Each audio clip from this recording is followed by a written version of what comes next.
Ever since the dawn of humankind, we've sought the origins of our life and its purpose. Some have chosen to look to science, religion, or philosophy for answers. Many have turned to the great masters such as Lao-tzu, the Buddha, and Jesus Christ for spiritual illumination. Still others have sought truth through their own direct experience. All of us are searching, knowingly or unknowingly, for enlightenment, truth, and harmony in our lives. This program, hosted by Dr. Gregory Penn, will help you aspire to a more fulfilling and rewarding life. Every day we take a step, we understand. The closer that we get, we'll find in who we are. We choose between the left and right, the ups and downs, the darkness or the light. We'll find in who we are. There's so many roads and rivers. Welcome to Aspire. This morning we're going to do something very unique. We have as our guest during this program Nikki Winston. She's going to be offering to us the beauty and the movement of the Tao through Tai Chi. And I'm going to be working on a very important subject, peace. We look at peace as a form of behaviorism, something that we say we dearly want in the physical world, and yet I question that. Because we look at peace as something that we do and not something that we are. We're going to work from the peace of our heart to develop it from within ourselves first. So stay tuned and be with us. Come aspire with us.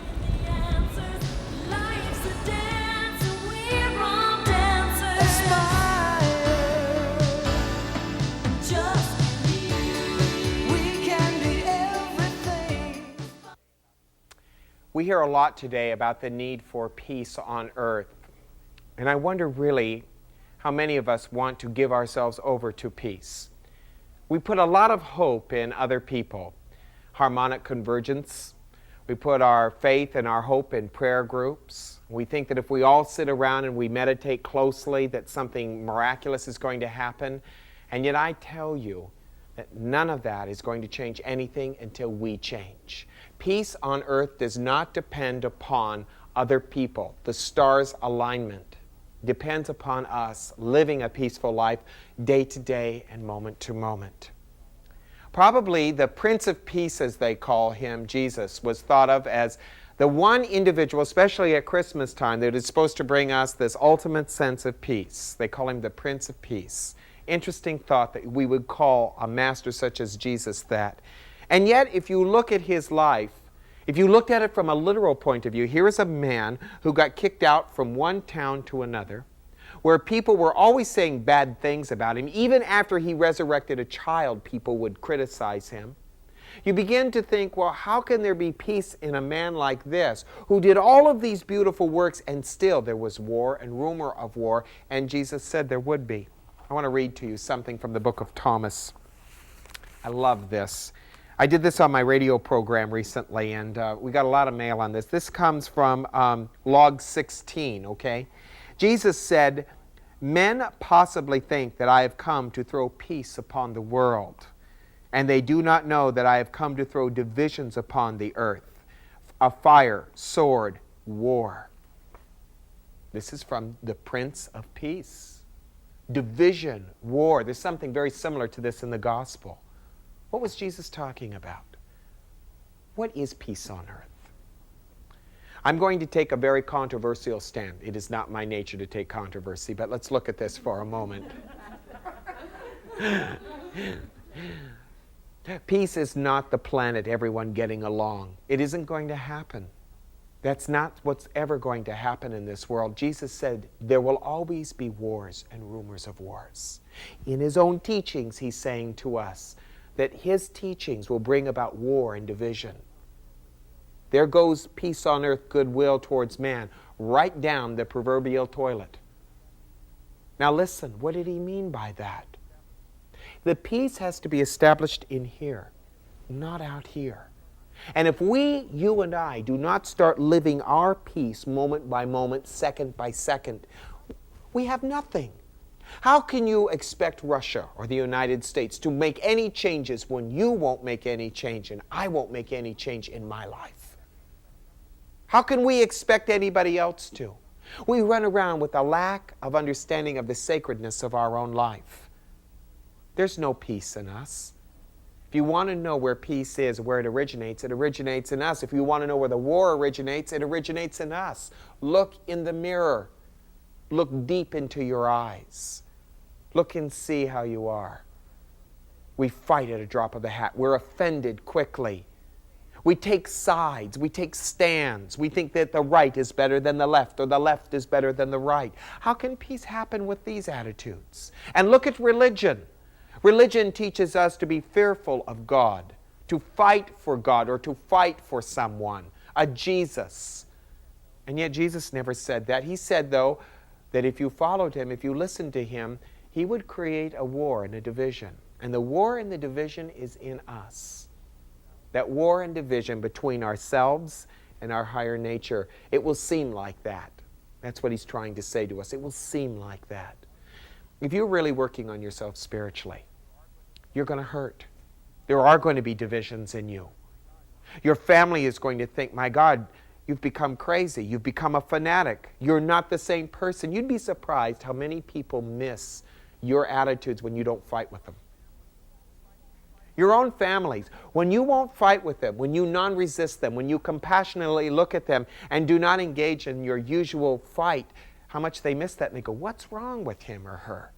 Or when you become more quiet, people look at you and go, what's wrong with you? You're so quiet. This is the war and the divisions that are caused in us. And the divisions aren't divisions that separate us from other people. They are divisions that separate us from the old self. I want to give you 3 techniques for peace. They are not going to guarantee you world peace. They will guarantee you personal peace. And that's all you should be looking for. Because if you get it, I might get it. And if I might get it, you might get it. And our viewers might get it. And it just might catch on fire. But please understand, it is a personal thing. It has nothing to do with a global thing. It is an inner thing. And it must be practiced on an inner basis. The first deterrent to war, so to speak, or to achieving great peace is in looking at our greed. We always want more than what we have.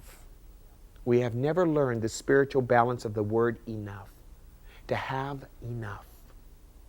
It is enough. It is enough that you are here, that you are listening. We always want more, and greed brings us division, pain, and suffering. Look at how much of your life has been in total turmoil because you didn't get enough. You think someone didn't give you what they should give you. And we missed it. We missed the opportunity for peace, which leads us to the second thing. And as we let go of our ignorance. Listen, no one can give you anything. The word ignorance is a very beautiful word. It means to ignore. And when I ignore God in me, I become ignorant. No matter how literate I may be, how intellectual I may be, I am still ignorant because I ignore the Spirit. And when I ignore that, I create chaos in me. The last one is a little more difficult than all of them. And it requires a great effort. It's compassion. But you can't teach a person compassion. Compassion is a result of a lack of greed, a lack of ignorance. Compassion is where you feel that overwhelming movement within you to help and to heal beyond what another person has said about you or done to you. Take your worst enemy and ask yourself, could I forgive them so completely that I could actually help them? Jesus actually helped Pilate. Jesus actually helped all of us through his crucifixion because it was through his kindness and his compassion that we got to see a man overcome death, a man overcome himself and obtain perfect peace in his life. But his death and his resurrection are not going to change the world. The world has still remained the same. It isn't going to be found in a book or in other people or the deeds of other people. It will be found in you and me living a peaceful life day to day and moment to moment. When you're in the car driving down the freeway, when you're dealing with a client or a friend or a business companion or a member of your family who's hard to get along with. When you achieve a sense of peace between yourself and them and that intimacy between the two of you, you will have achieved the peace of your heart. Just believe we can be everything. I think many Americans are looking for an alternative in their life. As we've been dealing with the concept of peace, the alternative is within ourselves.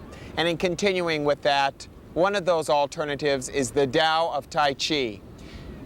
Tai Chi is a movement in Tao, and I have as my guest on this segment of Aspire, Nikki Winston, who works and teaches Tai Chi. Nikki, welcome to Aspire. Thank you. Glad to have you. Tell us a little bit about the meaning of the word Tai Chi. Well, Tai Chi is the physical manifestation of Taoism. So when you understand what Taoism is, you just live it in your body, in your life, by doing Tai Chi. And doing the Tai Chi then leads to the feelings that are expressed in the Tao. You talked earlier about how Tai Chi came about. Can you tell us a little bit more about that story? Well, about 1,000 years ago, at least as it's documented, there was a retired monk sitting in his garden watching nature and watching the animals play, and he noticed a dance, really almost a fight going on between a snake and a bird. And he was aware of this, watching it, and what was going on all day, and he watched how the snake really won the battle by simply yielding, by simply being in touch with nature, in touch with his own essence, not trying to attack the bird, but rather yielding when he was being attacked. And at that point, he just knew what to do, and it's said that Tai Chi was born at that moment in his body, and he went around the country in China and taught this to people. Westerners have trouble with Eastern concepts. How can Tai Chi help a Westerner understand more about an Eastern concept? Well, that's very interesting, I think, because the Western mind can be very linear. And they talk about the Western man and woman actually being top-heavy, having the head lead the way, and sometimes even the heart lead the way.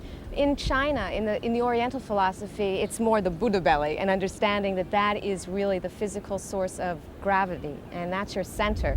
And to learn that, to understand that, to integrate all of those aspects of you, and then to have a perspective that's more circular rather than linear. That's what Tai Chi and Taoism really helps. To create a more circular movement inside of yourself? Circular movement, circular understanding, circular awareness. So rather than just seeing what's directly in front of you, you have a sense of what's around you and how you operate in context. Westerners always want to know what they can get out of something. What can they get out of practicing Tai Chi? Many things, many mysteries, and it leads to a sense of well-being, certainly, a sense of being more centered, a sense of balance. And it also leads to a sense of feeling alive, really understanding what's around, and just feeling more in touch with yourself and with other people and nature. Can anyone learn Tai Chi? Anyone can learn Tai Chi, and it's in all of us. It's really something it's not really a big mystery. It's just the fact that we've forgotten about it. It's in us all to do. How long have you been practicing Tai Chi? I've worked with it about 9 years. And your teacher was? Al Huang. A little bit about Al. Al was born in Shanghai in China. He traveled all over China learning the various forms of Tai Chi. And he came to this country, became a dancer, and what he did is he developed his own style that incorporated all of the old styles and really the style that he felt would work best in the West. When you practice Tai Chi, where is your mind? You let go of your mind. The mind's always there, but you're not busy thinking about the same thoughts that you have in your mind. And that's part of the joy of Tai Chi, really, to let go of those thoughts that get in your way. Can we show our viewers a little bit more about Tai Chi through a demonstration? I'd love to.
I'm sure many of you out there in the viewing audience as well as here have some questions about peace. I want to tell you something about this before we begin. This is a very delicate issue. A lot of people are very frightened about war and the rumors of wars. And I think that this segment especially is important because it deals with our participation, not only in peace, but in the peace of ourselves and the evolution of it. Okay, Judy, you had a question. Yes, you talk about being peaceful, but isn't it possible that for many of us it's so frightening to try to be peaceful because it makes us different? In our society, with the problems going on the freeways and everybody's arguing all the time, you really do have to step ye out from amongst them, and that is a very frightening process. Are you saying that we have to go be a monk somewhere or go up in a mountain and retreat from everybody? But working in public office or wherever you are, you stand out. You're different. To achieve peace among the chaos is the greatest compliment of you. The greatest achievement that you will ever make is the daringness to be peaceful. It is not daring and courageous to flail about, to be angry, to be hostile. Anybody can do that, and most of us do. But when you achieve a sense of peace, and yes, you do stand out. But what else can you do? It's not that you are making yourself stand out. It's not that you're saying, come look at me. But you know, in a subtle kind of way, and this is what I mean, not everybody is going to aspire to that peace that you achieve. And that's where we have to learn to let people be where they are without the need to try to change them. Jesus knew by his own life that the world was not going to be changed. He knew that there was certainly going to be people who would be interested in him. He talked about the wolves that wore sheep's clothing. He knew that people would take advantage of it, like so much of religion has done today. But the main thing is that you catch on with it. And yes, it does mean that you're going to stand out. And yes, it does mean that it's going to be, people are going to criticize you and you're going to be up for it. But that is the art of achieving the perfect peace. The Tao of your heart, the Tao of your life. And you and I have to kind of make a decision. Can I stand it anymore to be in the rat race of my life? Or is it more of a price to pay to be peaceful? Which one for you? It's a personal thing. And that's why I think Jesus knew that we would never achieve world peace. That there would always be wars and rumors of wars, because there will be no one who always agrees with what is going on in a peaceful way. We like a little war. We like a little action. We like it. And if you'll notice, when your life gets dull, you'll stir the pot. For very righteous reasons, right? Because we are so perfect, and we just had to criticize this, and we just had to say that. Enough said. Next question.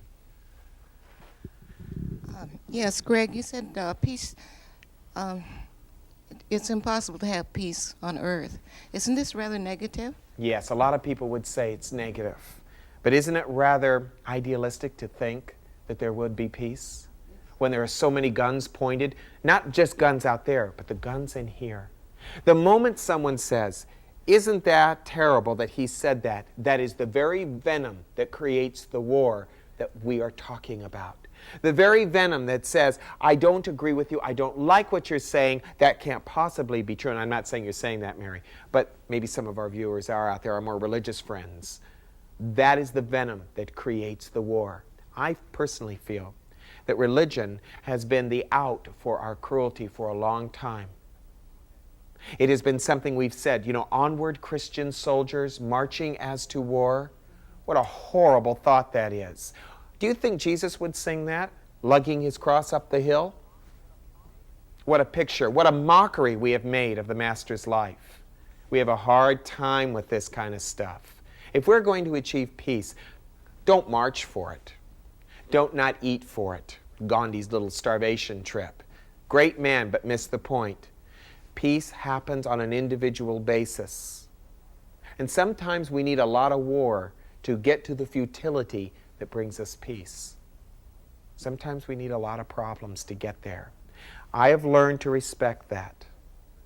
I've learned to respect that in a person. If a person needs to go out and create total chaos in their life, create the chaos. You're not going to get a rise out of me about it, because if I rise and say how bad, how terrible, I've contributed again to the race consciousness of war.